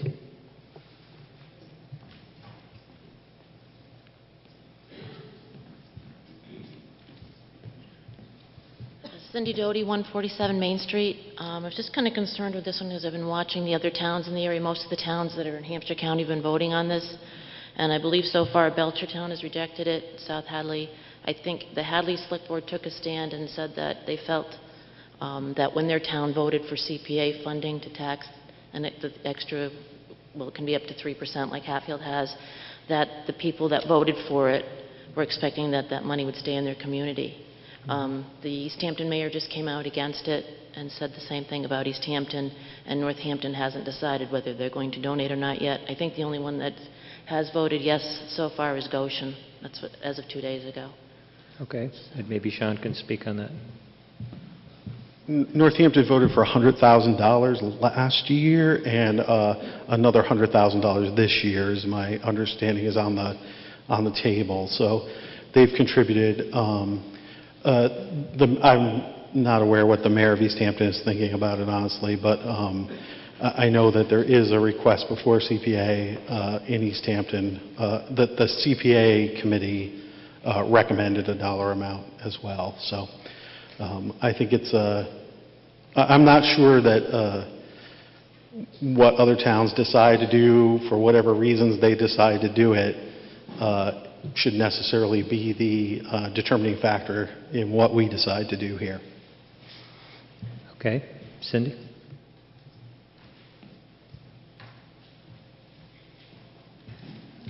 Cindy Doty, 147 Main. I just had one question. I believe the request, if somebody could answer that, came from the Council of Governments. So I don't know, this isn't for the courthouse renovation though, correct? It's for the old courthouse building where the COG has their offices, so it'd be for their offices? Is that correct? They were the ones requesting it, is that right? It's for the historic part of the courthouse, which is the part that's out on Main Street. So I believe, yes, that is used now for their offices, but the funds could only be used for the historic building, and so this is not for the courthouse in the back where the trial courts take place, but rather the historic structure out on Main Street itself. Just to clarify, the trial court also does rent historic courtroom number 1, which is upstairs in the historic part of the courthouse. They have a lease on that, that they contribute funds to the maintenance of the building. The real purpose of this is not to fund the entire project, and the city of Northampton is not funding the entire project. There's millions of dollars of state bond authorization that has already passed and could potentially be released, but it would be very helpful to show local support for the project in order to get those, I believe it's about $4 million in bond funding possibly released, or some percentage of that.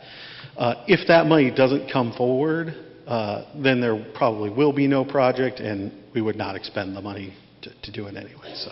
Okay. All those in favor of Article 35 signify by saying aye. Aye. Any opposed, nay? Motion carries.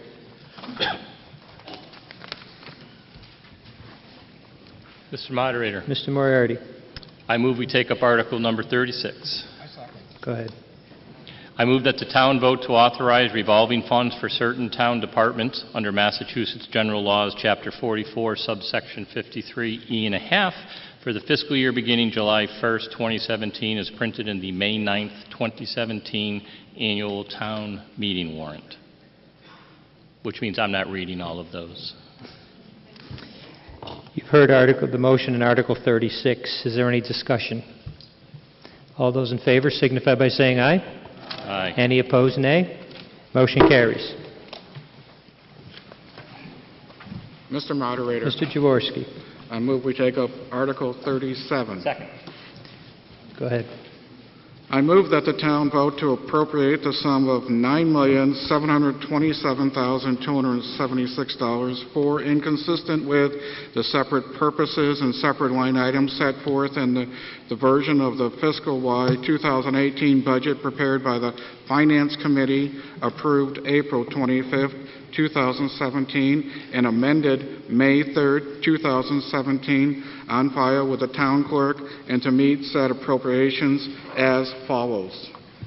From taxation, a sum of $8,889,895. From available funds, a sum of $44,069. By transferring from Water and Sewer Enterprise Fund, the sum of $721,240. By transferring from ambulance revenue the sum of $69,015. By transferring from the septic betterment the sum of $2,557. By transferring from the cemetery perpetual care interest the sum of $500. You've heard the motions in Article 37. Now, this is the actual budget, and what we do is to split it up a little bit. We take the first 3 pages of expenses, and we'll look at line 1 through 35, and if you take a minute to go through that and see if anybody has any questions on that.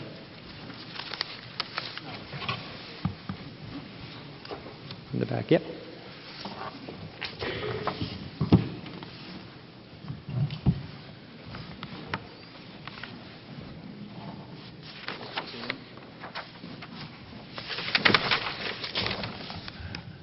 Pitchko, Prospect Street. And my question is kind of a blanket one as we go through the entire budget. Some of these fiscal year changes from 17 to 18, a lot of them are small, some of them are really big, some of them seem even bigger yet. I guess my question would be, as we go through this, if the Finance Committee could let us know within any one of these lines, are there any new positions being created that weren't here last year, and what the need for those positions would be. Thank you. Okay. Is there any other questions on 1 through 35? Michael? And then I'll go to you, sir, next. Yeah, I actually have several questions on this page, but before getting into those questions, I too want to compliment the Finance Committee and all the department heads and the Board of Selectmen, all the people that were involved in putting this together. I know there's hours and hours and hours of thankless time that's gone into these, and having been around it a while, I can appreciate what the effort that's gone into these. Unfortunately, I was out of town for the last few weeks, and I wasn't able to attend the last several meetings, so I need to ask you guys some questions. And they primarily deals with either staffing and or pay increases for several line items. Line item 7, town administrator and administrative staff, shows a 22% increase. So I have a question about that, and I'm hoping that you can explain. That's a $33,000. Line item 7, is it?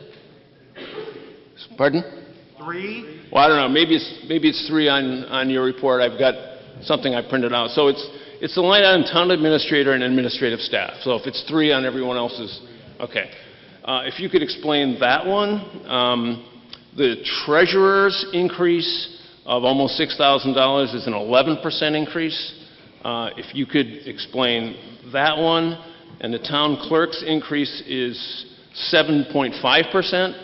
And I'll tell you why I'm asking these questions. A lot of the other employees in town, some of which are contractual, and admittedly so, but they're seeing increases of 1.5% and 2%. I believe even the teachers in the school department saw a contractual increase of 2% this year. Maybe with step increases it was 3%. But I'd like to hear your rationale as to why these kinds of increases are being given to these positions. I'll Go for allow other members of the Finance Committee to answer part of your question, but no one, I believe, and correct me if I'm wrong, in this budget received an increase outside of the salary adjustments that we made as a whole, which was a 2% increase for anyone making over $40,000 based on a full-time equivalent, and then a 3% increase for anyone making below that, which applied to the schools as well. But outside of that, there are some other changes which people can speak to, but no one got any additional raise. Stan?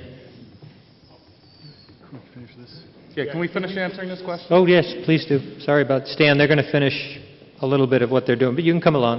You can sit up here. So for line 3, and Marlene, I'm looking for a little help. We did set some money aside. We've got so that we had to spend. The town had to spend some money this year for some services for Tom Scanlon and some other support services for both the accountant, the treasurer's office, and some other offices. And while we're trying to basically continue to work with these offices and getting our finances in order, we thought it best to set some money aside so that Marlene has the ability to use that money to hire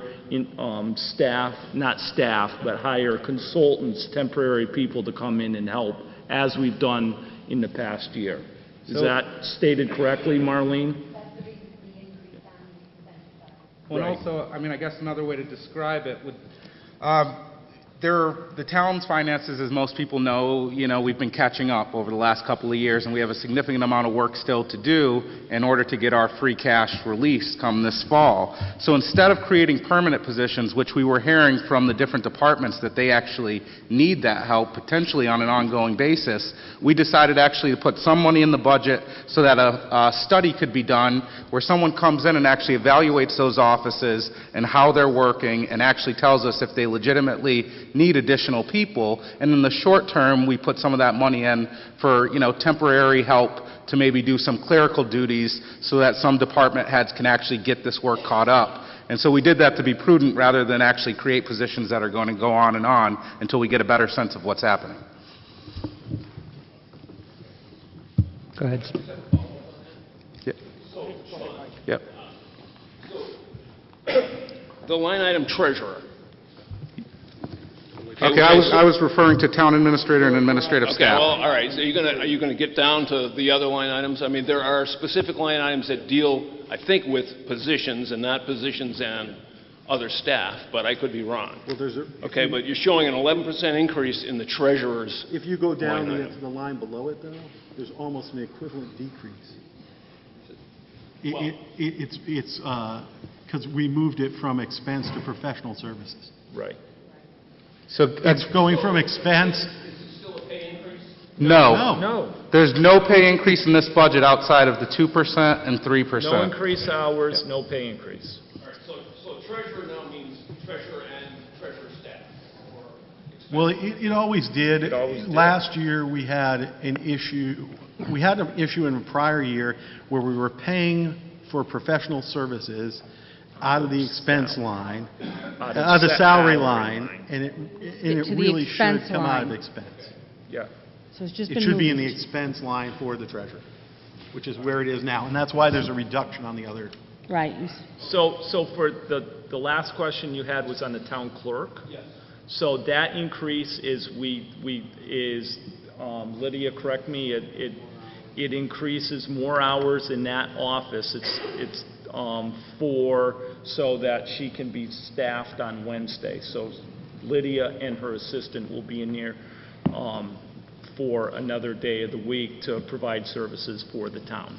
Not a full day. So it's additional hours that are Yes. This is, there we go. It's not going to be a whole day on Wednesday. It's probably going to be, 4 to 6 hours on Wednesday. But and also increased hours on my part. For the last 4 years, I've been working more like 27 to 30 hours a week if you average it out. And when they first created the position, the salary was based on 24 hours. And I was getting tired. And you never did point it out, but I want to say thank you because I'm going up by $2. I know. All right. Spend it wisely. Okay, your question.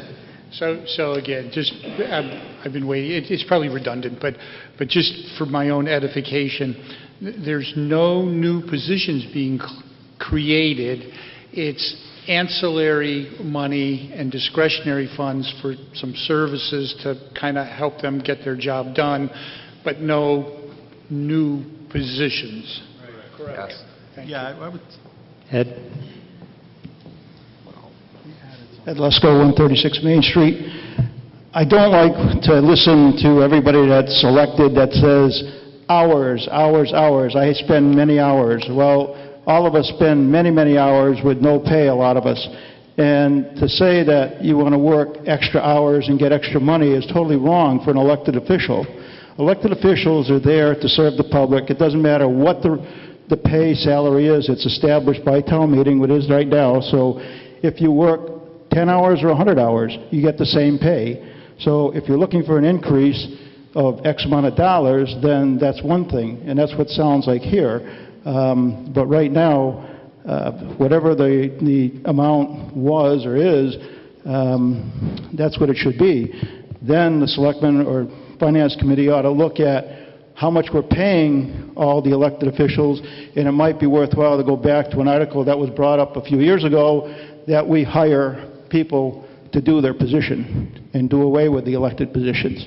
So, again, we are actually, some of the reason that we put some of this money in here is to have an outside organization, an independent organization, actually look at if we should be doing something differently. So if we should have permanently different positions. And another piece about that is this was a decision to improve the quality of services in the town as far as being open additional day.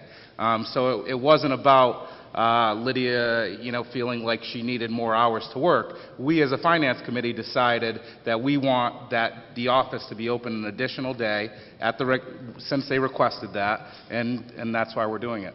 It's quality of services. It just seems like it's getting a little out of hand. Ed?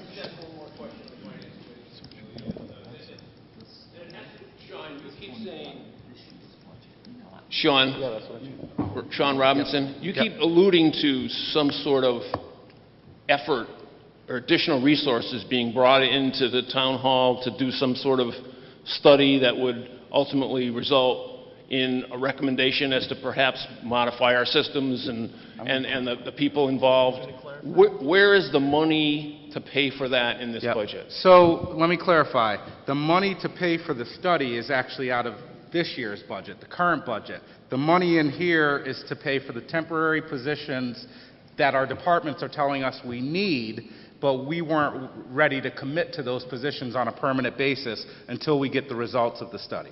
And maybe someone on the committee can tell us what particular funds we use to pay for this year's. I can't recall right now. It was town administrator's expense. Town administrator's budget. Oh, excuse me, just for a minute, this lady was standing in the back here. And while they're going, take a look at the next page, 36 to 63, as you're peeking along. Bridget Rodriguez, Pleasant View Drive. I just want to say I'm a town clerk in another town, and it's a smaller community. I work 4 days, 30 hours a week, and it's not enough time. And I think Lydia, definitely another day would be beneficial.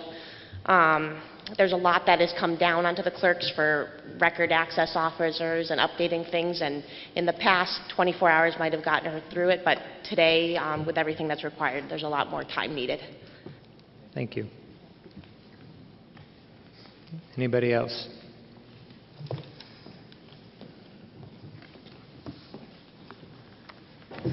As a smaller community, I just want to make sure that we don't get overloaded with staff in the town hall, number one. Number two, how does this money get monitored, because it's all in one particular line, so it's all kind of smeared together. And number three, what kind of assurances can you provide that this doesn't just become part of the base for next year's budget? How does it get isolated out? Like X amount was a salary with a 1%, 2%, 3% increase on that particular person's line, and then the rest of it became that ancillary discretionary funds we were talking about. And how do you monitor that? I mean, is the whole intention to spend it all, or is it there's going to be some left and it gets thrown back into the pot? Who's monitoring that, and how do we assure that the proper amount of work is getting done for this money in those particular lines? That would be monitored by the select board, and Marlene, the town administrator, would be monitoring all that fund, because that is their line item. And also, in regards to looking at money that we put in for a one-time expense and then making sure we pull it out the next year instead of it becoming a base part of the budget is an excellent point, and it's been a major concern of the Finance Committee the last 2 years. So we are, beginning a conversation on how we can make sure that when we put money in there for a one-time expense, it's clearly identified so that we know the next year to remove that money if need be. And so we are, keeping notes on that, but I think a system is the next step. And in fact, we did that this year, actually. Yeah. We did remove money this year that was in for one-time expenses that was then built into the budget that was proposed, and it was removed by the Finance Committee. The town clerk's expenses, for example, last year was a presidential election year, which was nuts. And there were a lot of expenses because there were so many elections. So that was $9,016. This year it's $6,266. So yes, I do watch those pennies. But that is an excellent point, and I think it does need to be closely monitored by town members. So, if I could weigh in. To Stan's point, and Sean, and I'm just echoing what Sean said and Lydia, the intent is not to go out and spend that increase in the expense line for professional services. The intent is to have the flexibility, should we need professional services, to have some money to be able to do so. But it will be tracked and monitored, and it's not going to be this. I can't predict the future, but I'd like to say that that amount of money will not be in that line next year. This is to address, things that come up, and that's our intention. Go ahead. I just wanted to, just for a second, address the issue of the notion that we are a small town. We are a small town in some ways. We're also running a K through 12 school district, which almost no one else is doing. And it totally changes the dynamic in terms of how much work there is to do in the financial side of town hall. Like if we were in a regional school, the regional school would have a business manager who would perform a lot of the functions that in the town of Hatfield happen at town hall. So, I mean, you're almost doubling, in reality, the amount of work that's going on the finance side because you're running your own K through 12 school district. So it sort of elevates you from the small town to what DOR calls the small big town, I guess. All right. In 36 to 63, is there any questions? Yes, Carrie.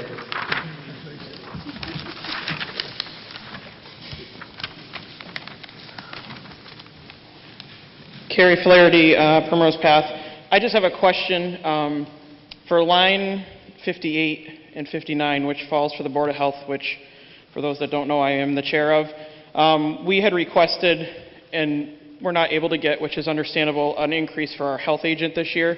I had requested, along with the board members, to move $1,400 out of our expense line from this fiscal year into the salary line for our health agent, which I understood was okay to do, and based on these numbers, it was not moved.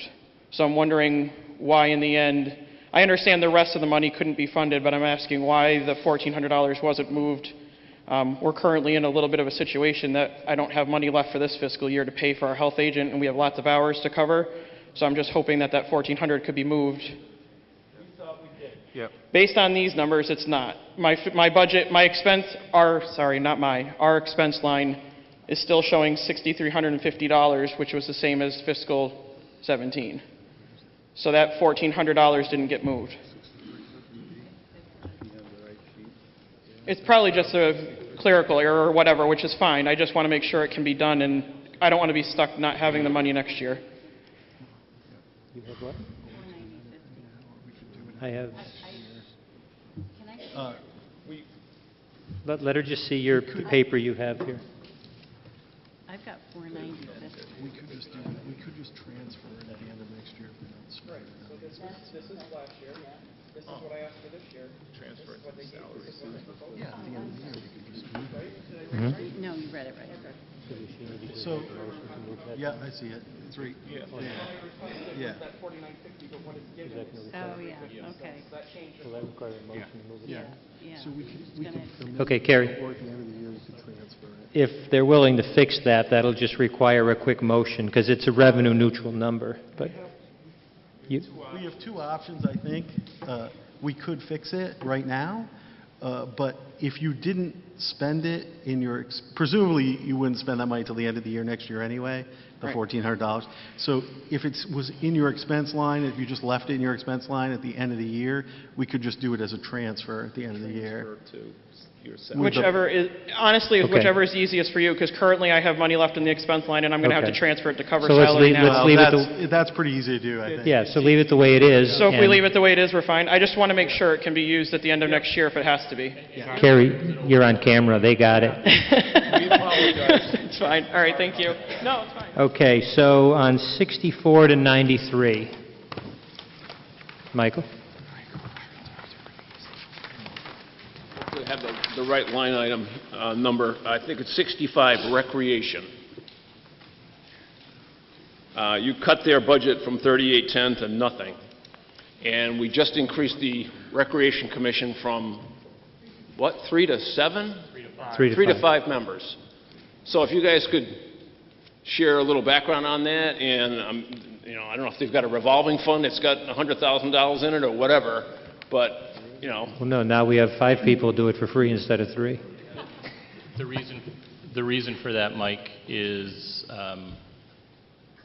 they have a rather large amount of money in their revolving account from collecting fees and from collecting fees, etc. So it exceeds what's allowable it exceeds what's allowable, is my understanding. Yes. It exceeds the allowable amount they can actually have.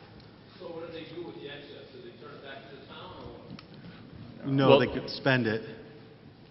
They can spend it on their budget. Well, because it's Well, in... on their budget. Right, because it's in the revolving account, that basically, they weren't budgeted through our process because there's monies there to buy the things, the supplies, and for the summer programs, et cetera, out of the revolving account to try to get that back down into where it's supposed to be.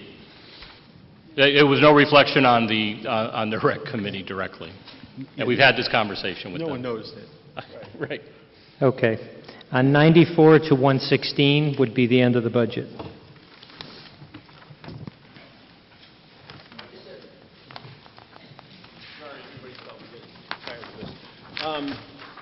I think it's line item 90, Hampshire County Retirement.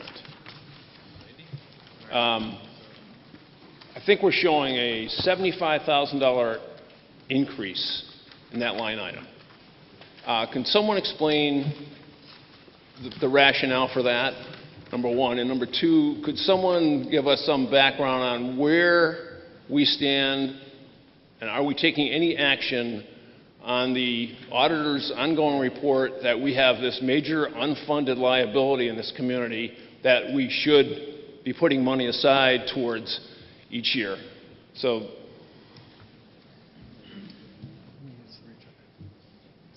Laura Lee can answer the retirement. Well, I mean, Yeah, that's, We're essentially told. yeah, that's not something that, that we set. That's something that, you know, we receive an assessment that we have to pay.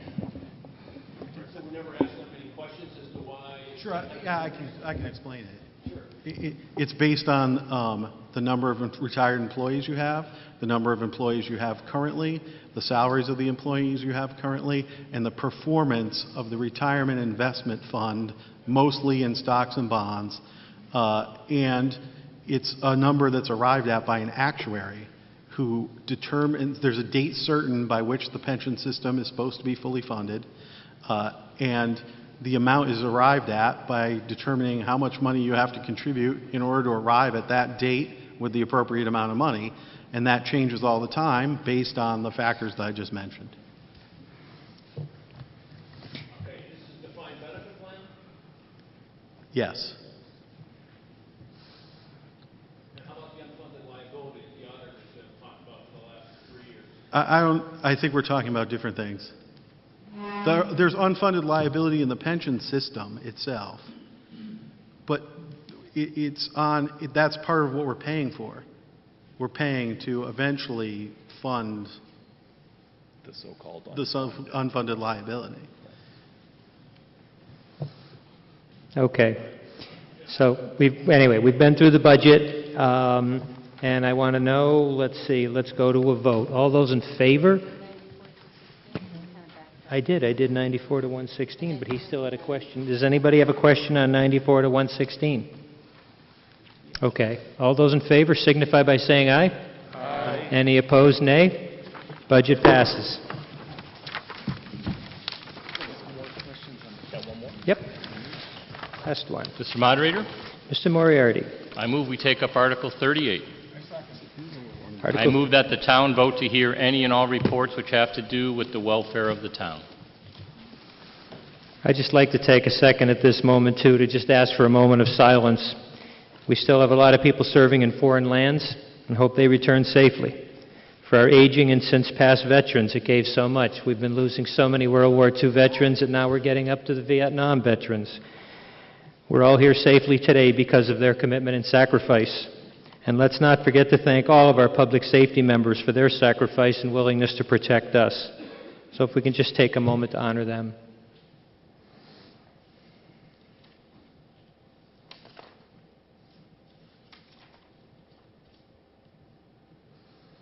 Thank you for that. Is there any other new business? I hereby dissolve this town meeting. Thank you for coming.